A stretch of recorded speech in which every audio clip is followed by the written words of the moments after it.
Assalamualaikum warahmatullahi wabarakatuh. Di sini saya akan mempresentasikan makalah yang berjudul Perlindungan dan Penegakan Hukum dalam Menjamin Keadilan. Sebelumnya saya memperkenalkan diri. Nama saya Muhammad Rizky Pradana dari kelas 1E Fakultas Teknik Prodi S1 Teknik Pertambangan dengan NIM 2022 D1 D081. Baik, tanpa lama-lama langsung saja kita masuk ke materi. Materi pertama, makna perlindungan dan penegakan hukum dalam kehidupan bermasyarakat. Perlindungan hukum merupakan hak setiap warga negara Indonesia. Artinya seluruh warga negara Indonesia tanpa membedakan berdasarkan golongan tertentu berhak mendapatkan perlindungan hukum dari suatu yang mengancam dirinya. Penegakan hukum merupakan suatu usaha untuk mewujudkan ide-ide keadilan, kepastian hukum, dan kemanfaatan sosial menjadi kenyataan. Yang pertama, makna perlindungan hukum. Indonesia sebagai negara hukum, segala sesuatu harus berdasarkan pada hukum atau asas legalitas. Perlindungan hukum diberlakukan bagi setiap orang sebagai bentuk perlindungan terhadap hak-hak asasi manusia, terhadap ketentuan hukum yang mungkin saja melanggar hak-hak individu. Setiap orang memiliki hak dan diberlakukan sama di hadapan hukum. Semua masyarakat Indonesia mendapat perlindungan hukum karena negara hukum melindungi segenap warga negara tanpa membeda-bedakannya. Yang kedua, makna penegakan hukum. Penegakan hukum adalah proses yang dilakukan upaya tegaknya atau berfungsinya norma-norma hukum nyata sebagai pedoman pelaku dalam lalu lintas atau hubungan-hubungan hukum dalam kehidupan bermasyarakat dan bernegara. Menurut Satipco Raharjo, penegakan hukum merupakan proses perwujudan ide-ide atau keadilan, ide kepastian hukum, dan ide kemanfaatan sosial yang bersifat abstrak menjadi kenyataan. Unsur-unsur yang perlu diperhatikan dalam penegakan hukum sebagai berikut. Yang pertama, kepastian hukum. Yang kedua, kemanfaatan. Yang ketiga, keadilan. Yang ketiga, aparat penegak hukum lembaga peradilan hukum. Penegak hukum di Indonesia tidak terlepas dari peran aparat penegak hukum. Aparatur penegak hukum mencakup pengertian mengenai institusi penegak hukum dan aparat penegak hukum menurut pasal 1 bab 1 Kitab Undang-Undang Hukum Acara Pidana KUHP. Yang dimaksud aparat penegak hukum oleh undang-undang sebagai berikut. A. Penyelidik. Penyelidik ialah pejabat polisi negara Republik Indonesia atau pejabat pegawai negeri sipil tertentu yang diberikan wewenang khusus oleh undang-undang untuk melakukan penyelidikan. Pasal 6 KUHP. Yang pertama, menerima laporan atau pengaduan dari seseorang tentang adanya tindak pidana. Yang kedua, melakukan tindakan pertama pada saat di tempat kejadian. Yang ketiga, menyuruh berhenti seorang tersangka atau memeriksa tanda pengenal diri tersangka. Yang keempat, melakukan penangkapan, penahanan, penggeledahan, dan penyitaan. Kelima, melakukan pemeriksaan dan penyitaan surat. Yang keenam, mengambil sidik jari dan memotret seorang. Yang ketujuh, memanggil orang untuk didengar dan diperiksa sebagai tersangka atau saksi. Dan yang ke-8, mendatangkan orang ahli dan yang diperlukan dalam hubungannya dengan pemeriksaan perkara. Yang ke-9, mengadakan perhentian penyidikan. Dan yang terakhir, mengadakan tindakan lain menurut hukum dan yang bertanggung jawab. Yang B, jaksa. Jaksa adalah pejabat yang diberi wewenang oleh undang-undang untuk bertindak sebagai penuntut umum serta melaksanakan putusan pengadilan yang telah memperoleh hukum tetap. Undang-Undang Nomor 8 Tahun 1981 tentang KUHP. Tugas jaksa ialah sebagai penuntut hukum, pelaksana putusan pengadilan yang telah mempunyai kekuatan hukum tetap atau eksekutor. C. Penuntut hukum. Penuntut hukum adalah jaksa yang diberi wewenang oleh undang-undang untuk bertindak sebagai penuntut umum serta melaksanakan putusan pengadilan yang telah memperoleh hukum tetap. Berdasarkan pasal 14 KUHP, penuntut umum mempunyai wewenang sebagai berikut: menerima dan memeriksa berkas perkara penyidik atau penyidikan atau penyidik pembantu. B. Mengadakan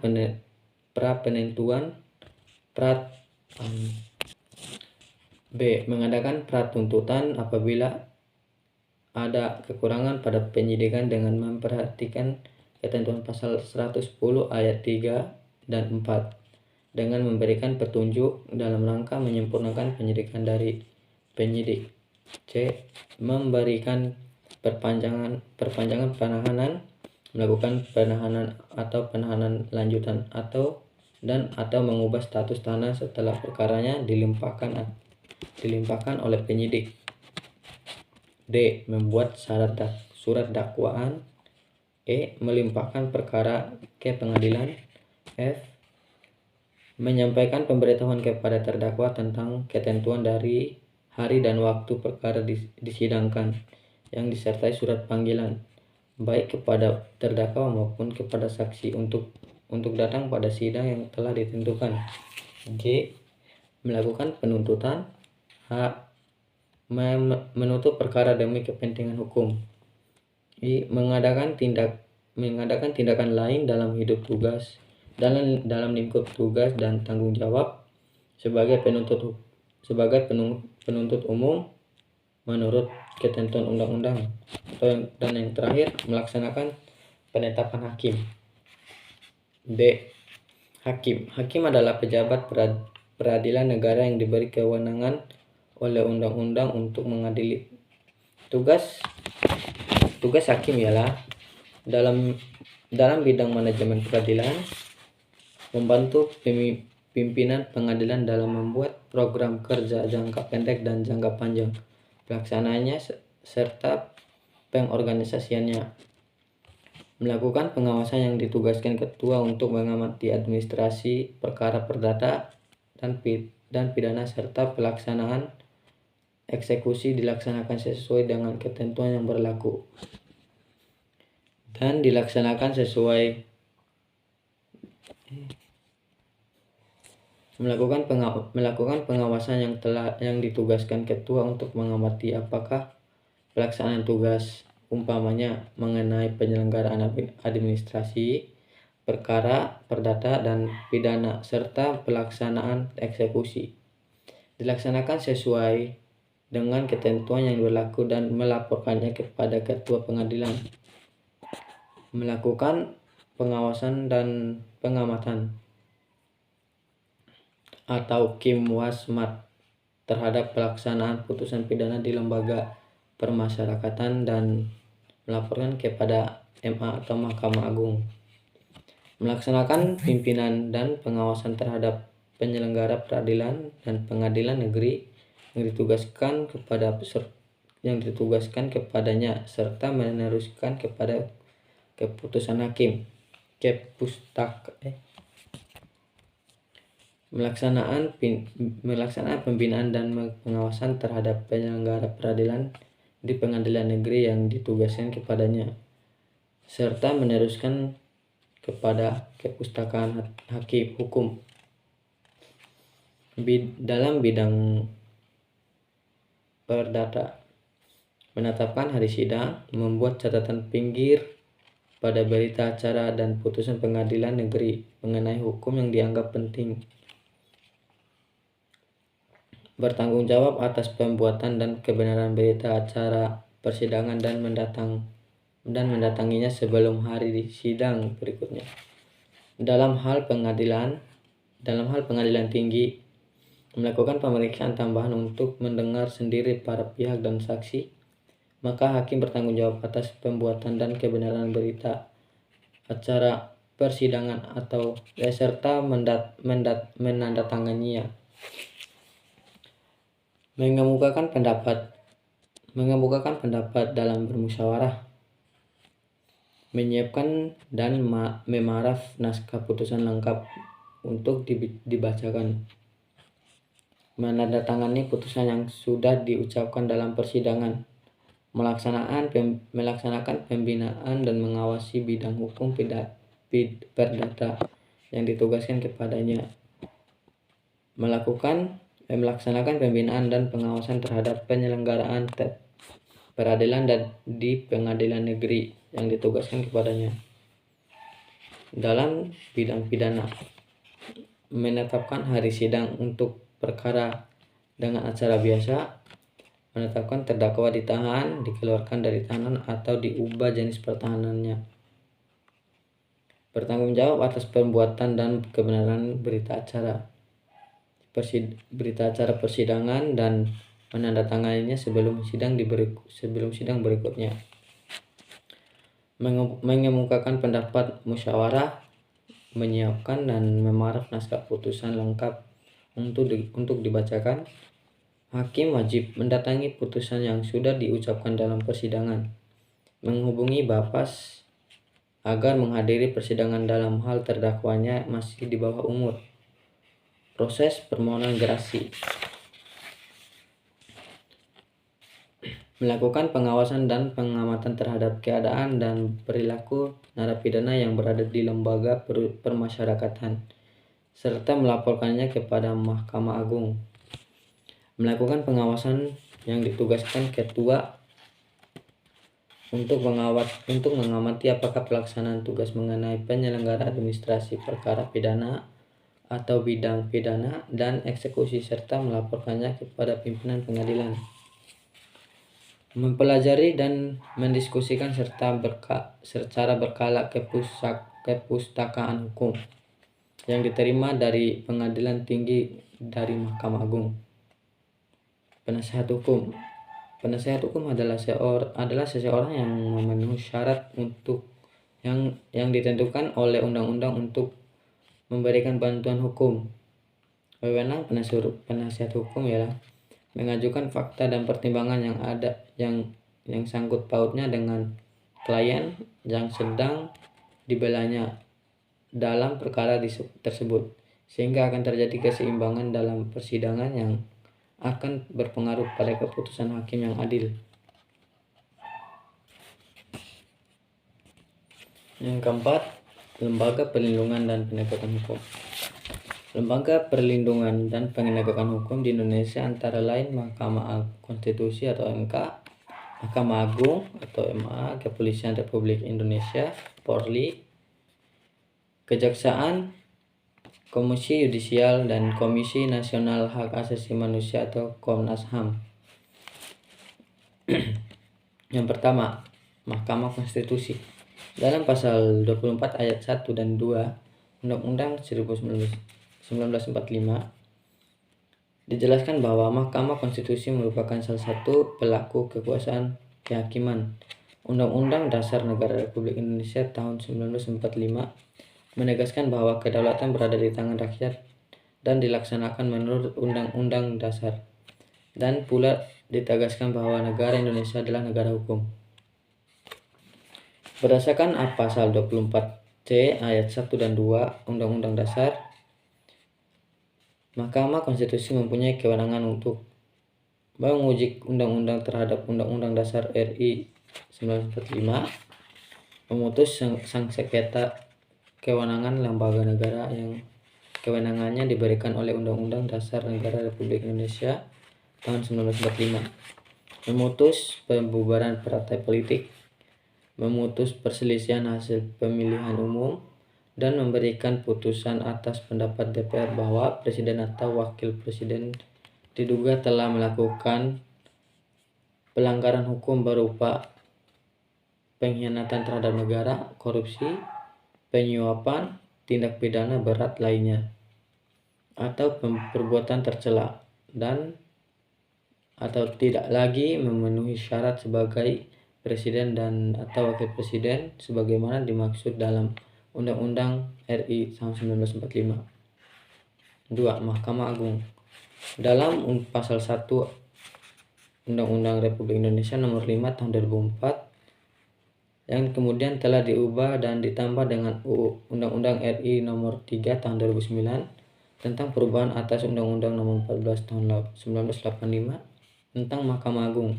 Disebutkan bahwa Mahkamah Agung adalah salah satu pelaku kekuasaan kehakiman sebagaimana yang dimaksud dalam undang-undang. Selanjutnya dalam pasal 24A ayat 1 Undang-Undang RI bahwa Mahkamah Agung berwenang untuk mengadili pada tingkat kasasi,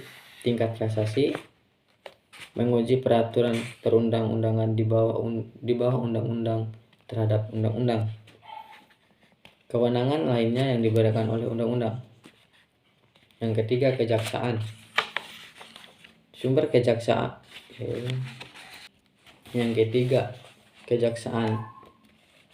Kejaksaan Republik Indonesia atau kejaksaan adalah lembaga pemerintahan yang melaksanakan kekuasaan negara di bidang penuntutan serta kewenangan lainnya berdasarkan undang-undang sebagaimana disebutkan dalam pasal 2 ayat 1 Undang-Undang RI Nomor 16 Tahun 2004 tentang Kejaksaan Republik Indonesia. Selanjutnya dalam pasal 2 ayat 2 Undang-Undang Nomor 16 Tahun 2004 tersebut disebutkan bahwa kekuasaan negara sebagaimana dimaksud pada ayat 1 dilaksanakan secara merdeka. Yang keempat, kepolisian.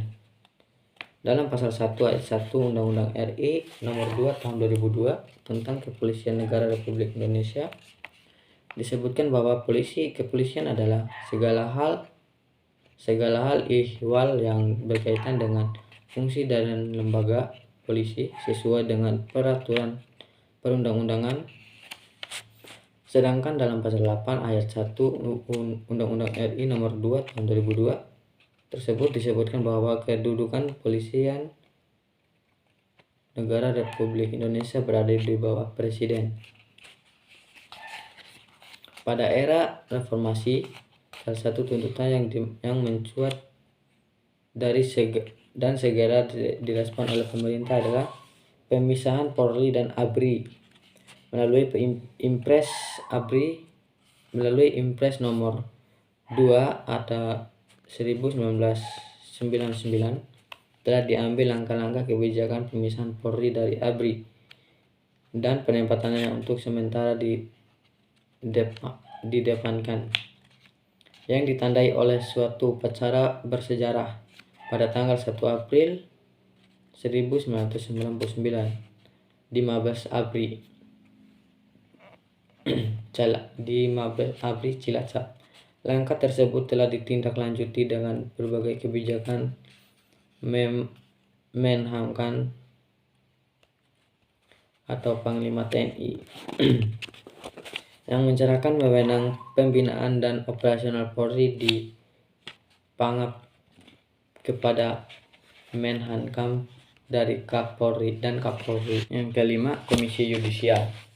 Dalam ketentuan pasal 1 ayat angka 1 UU RI Nomor 22 Tahun 2004 yang kemudian telah diubah dan ditambah dengan UU RI Nomor 18 Tahun 2011 tentang Komisi Yudisial, disebutkan bahwa Komisi Yudisial adalah lembaga negara sebagaimana dimaksud dalam UU RI Nomor Tahun 1945. Undang-Undang RI Nomor Tahun 1945 menegaskan bahwa kedaulatan berada di tangan rakyat dan dilaksanakan menurut undang-undang. Ditegaskan pula bahwa negara di Indonesia adalah negara hukum. Sejalan dengan prinsip ketatanegaraan di atas, salah satu substansi penting perubahan Undang-Undang Dasar RI tahun 1945 adanya Komisi Yudisial. Komisi Yudisial tersebut merupakan pengangkatan Hakim Agung dan mempunyai wewenang lain dalam rangka menjaga dan menegakkan kehormatan, keluhuran martabat, serta perilaku hakim. Yang keenam atau yang terakhir, Komisi Nasional Hak Asasi Manusia atau Komnas HAM. Dalam pasal 1 angka 7 UU RI Nomor 39 tahun 1999 tentang hak asasi manusia disebutkan bahwa Komisi Nasional Hak Asasi Manusia yang selanjutnya disebut Komnas HAM adalah lembaga mandiri yang berkedudukan setingkat dalam negara lainnya, yang berfungsi melaksanakan pengkajian, penelitian, penyaluran, pemantauan, dan mediasi hak asasi manusia.